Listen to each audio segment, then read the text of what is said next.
What's up guys, it's BenImparts here. Welcome back to another episode of this Cryptid cast series where we break down cryptids, their sightings, their possibilities, what they could or couldn't be and if they could be real or not. And today we have yet another cryptid, a Lumberjack cryptid from Fearsome Critters of the Lumberwoods by William T. Cox, a fascinating book that I cannot recommend enough that people read. And today we have the Dingmaul, a Lumberjack cryptid well known in the White Mountains, specifically above the timberline in the area between Mount Adams and Mount Jefferson of the Presidential Range. And in fact, it's one of those cryptids you can find in a specific place. So much so that there's this conspicuous flat-topped boulder which is actually called the Dingmaul Rock, because the Dingmaul was known to sit there so much.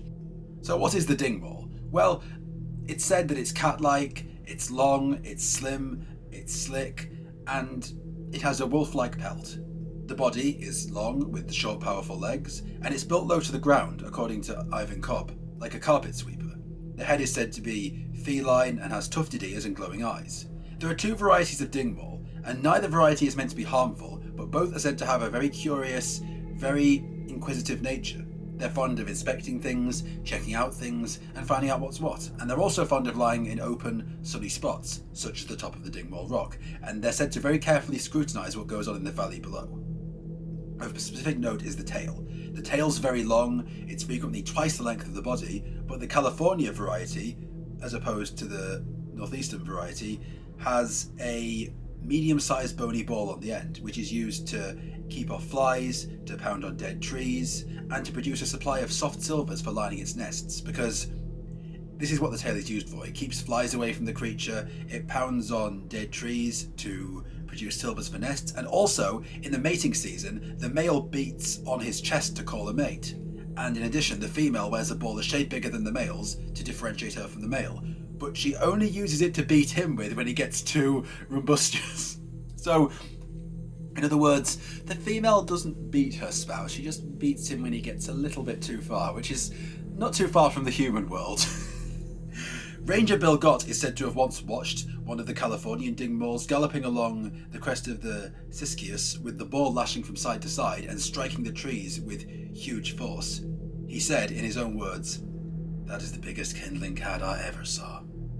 The cry of the eastern species, specifically, is said to have a horrendous wail. That's how it's described in the book, a horrendous wail, whereas the call of the western variety is more like the toot of a logging donkey, so it's very distinctly different.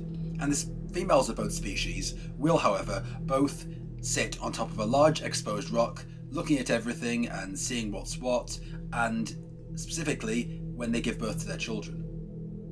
This makes it very, very similar, in some ways, identical to the ball-tailed cat, a cryptid I have discussed before previously on this channel actually. The ball-tailed cat is reported from Harney County, Oregon and Sullivan County, Pennsylvania, and it's meant to be a fair-sized animal of about the dimensions of a wild cat, but with a much more aggressive disposition.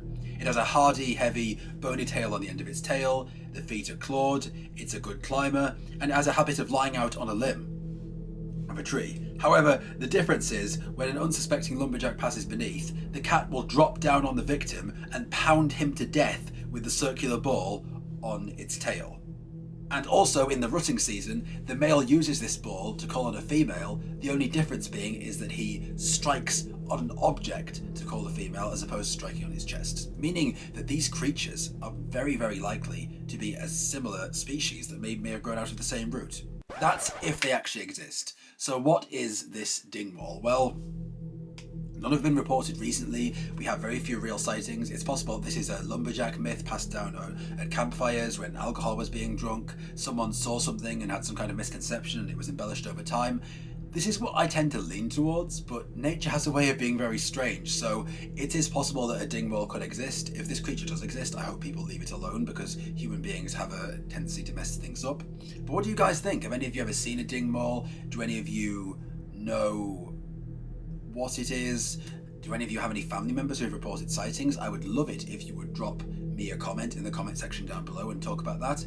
And with that, stay tuned for the next episode.